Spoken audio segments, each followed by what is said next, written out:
Hello and welcome to the Book Nook. This is a space where I talk to people about their favourite poems and we just have a chat about what that means to them. So today I am just walking along Waihi Beach. I've been for a lovely long walk along here today in the sun. The dog is very happy, so you might hear Lacey in the background on occasion. And I have with me here my lovely mother. And I just thought this would be a nice opportunity for us to chat about her favourite poem and what that means for her. So, Mum, I'm going to hand it over to you. Do you have a favourite poem? No. Alright, so do you enjoy poetry? I do enjoy poetry. I like to read poetry. I don't have many that are committed to memory, only perhaps from my childhood. I suppose one that comes to mind is one that I just found really amusing as a child, and that was, I don't even know the title of the poem. I think it could have been called The Big Baboon. And it was a short poem and one I just used to recite, to myself or just for fun. So what is it about this poem that makes it special for you? Why do you think that one comes to your mind first? I don't know why it does. It's just stuck in my memory, and because it's amusing as well. Would you like me to recite it to you? Because I can remember it. Yeah, if you want to, that's all good. I'm just kind of wondering, so we can look it up later as well and share it. So it would be interesting to know. We can check later and see how much of it you remember. So maybe we could go over that. So, but just before we do go into the poem, how old do you think you were when you sort of learnt this at school, and what was your school like? Was it common to be sort of remembering poems and reciting them? Well, I didn't learn it at school. I wasn't very good at reading as a child. I couldn't concentrate for long periods of time. I think these days they probably have diagnosed me as ADHD or something like that. I'd much rather be outside playing than have my head in a book. And because I didn't read stories, Mum and Dad bought me a little poetry book because poems were nice and short and entertaining. And so it helped me with my reading. And I did have this little poetry book, and this was just one. I can even remember the picture that went with it, that was, a little black and white drawn picture of a baboon all dressed in a sort of a pinstripe suit with a monocle. And I just found it amusing. And it definitely helped me with my reading, because I would dive into it and read little bits, and then I'd find books that my sister was reading, like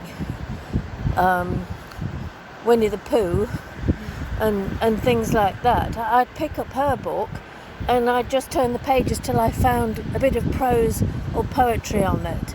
And so whilst I never read the stories of Winnie the Pooh, I know the little rhymes within it. So poetry was what I enjoyed. That's so interesting, because for me, obviously, poetry has been such a big part of my life as well. And so I think we've had a lot of lovely times as well, being able to delve into children's books of poems, and we just naturally sort of enjoy reading them and reciting them back. And even that Pooh Bear one, I remember when it was in just out of the 90s really, and all I had was the encyclopedia. Was it Wikipedia Encyclopedia or something? Yeah, something like that. Yeah. That you'd put into the CD plate, like what do you even call those things? Into the CD-ROM player. Yeah, into the CD-ROM player on the computer. And in there were things like A.A. Milne's poems. Yes. That wherever I am, there's always poo. There's always poo and me. Yeah. And so that's quite lovely, isn't it? Yeah. Because then when I read those poems, I think of your childhood. And sorry, we've just been joined by another lovely little dog now, and just walking past a lady on a white horse, taking a horse for a ride down the beach. Yeah. So, that's lovely. I love just that picture of you sort of growing up. Oh, whereabouts did you grow up? In Nottingham in England, yeah. a little suburb called Towton. Yeah, Towton. Which is, just off junction 25 of the motorway of the M1. And so, without giving away too much, what year would that have been roughly that you were sitting and reading from your childhood book of poems? I would say most probably around 1970. 1970. I'd have been around 6 then. Yeah. So, yeah. Do you want 70s to 74, so 6, 7, 8, 9, those ages between 6 and 10, So, yeah. So where would you have been sitting to have read these poems? Did you have a little book nook yourself? Oh, interesting to think of that. Probably just in the lounge, on a chair by the window, in a little suburban, area. Yeah, I was, yeah. And where's everyone else at this time? Where's your family? Well, my sister probably would have her head in a book, reading some novel or something. She was a year older than me. Or is a year older than you? Is a year older than me, yeah. Yes, there's still the same age difference, 13 months. Mum would probably be at work, and so would Dad. We were often left home alone, even at the age of 7.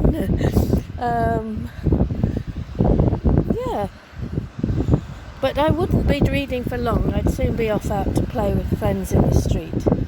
Yeah, lots of other children lived in the street where we lived. Yeah. So you would have been out on your bike? Yes, I'd have been out on my bike doing wheelies and trying to ride the bike without holding the handlebars and all that.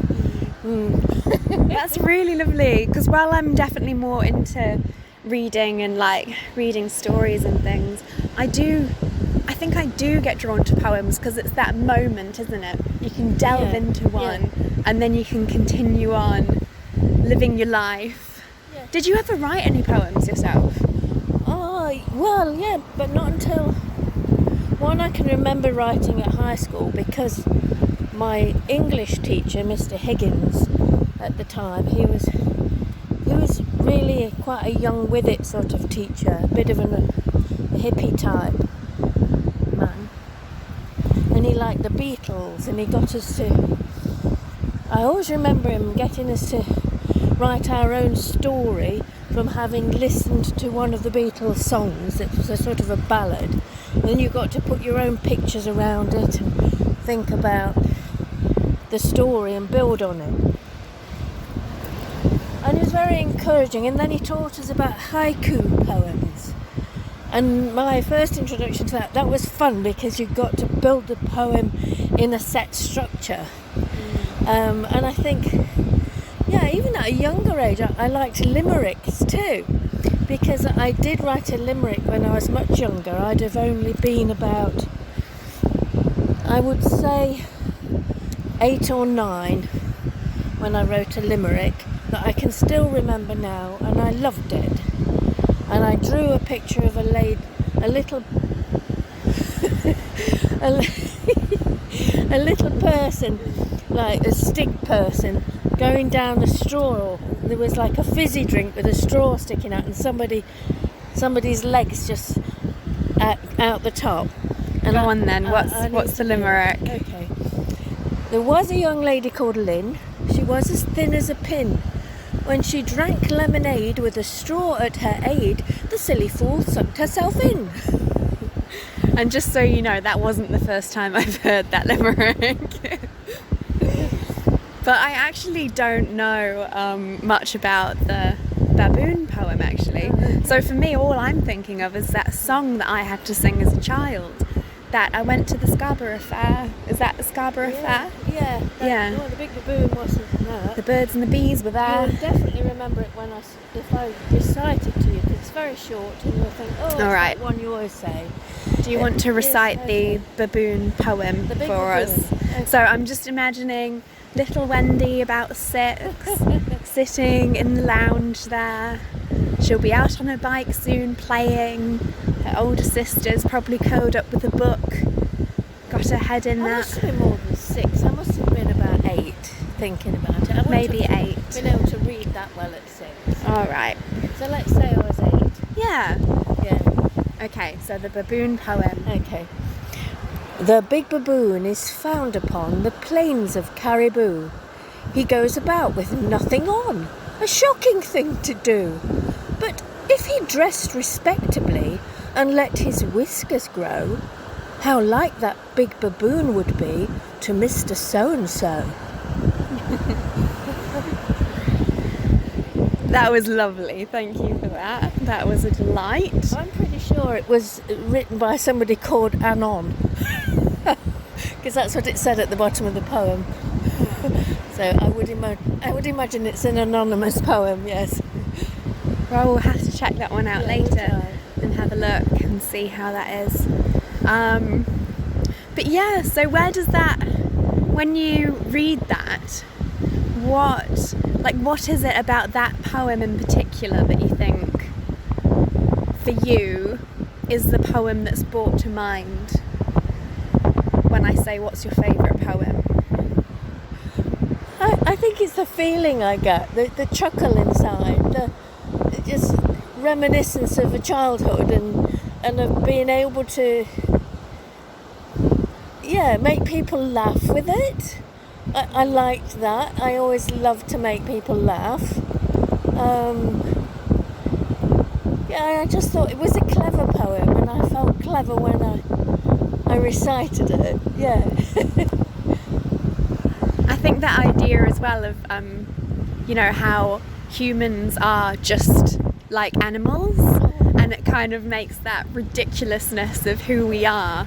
We have all these titles and regulations and rules and costumes, and roles to play, but we're all just animals, aren't we? Yeah, well, we are. I quite like that about it. And I think it's amazing that even back as a child, quite a young person, I got the concept of that. I understood it, and I think children do. Yeah. They do get that. People generally know more than an animal, really. And that childlike humour is quite powerful, isn't it? It is. Yeah. And it is. It's good to just have a laugh at these things and be able to step back and. Yeah, so how fitting, that's lovely. I didn't know what poem you were going to choose, so that's actually really nice that we've been able to reflect back on childhood and humour and silliness, especially as we're wandering along the beach, and we've had quite a lot of silly things happen today. Lots of laughs and giggles and word games and stuff on this big long walk. Yeah. So thank you for sharing your poem with me. And I think we'll just carry on with our walk as normal now. Thanks, Ruth. It's been really nice to share with you. Yeah, thanks.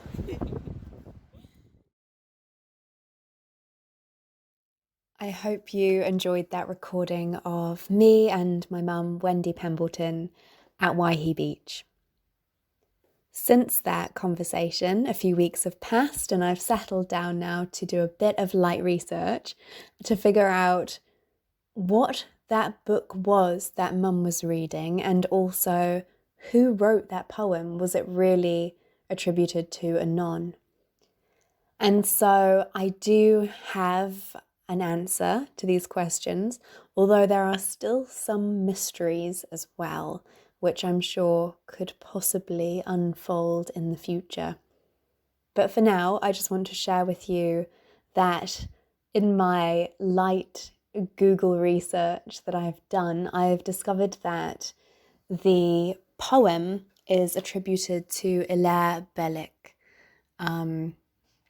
He was born in 1870 and died in 1953.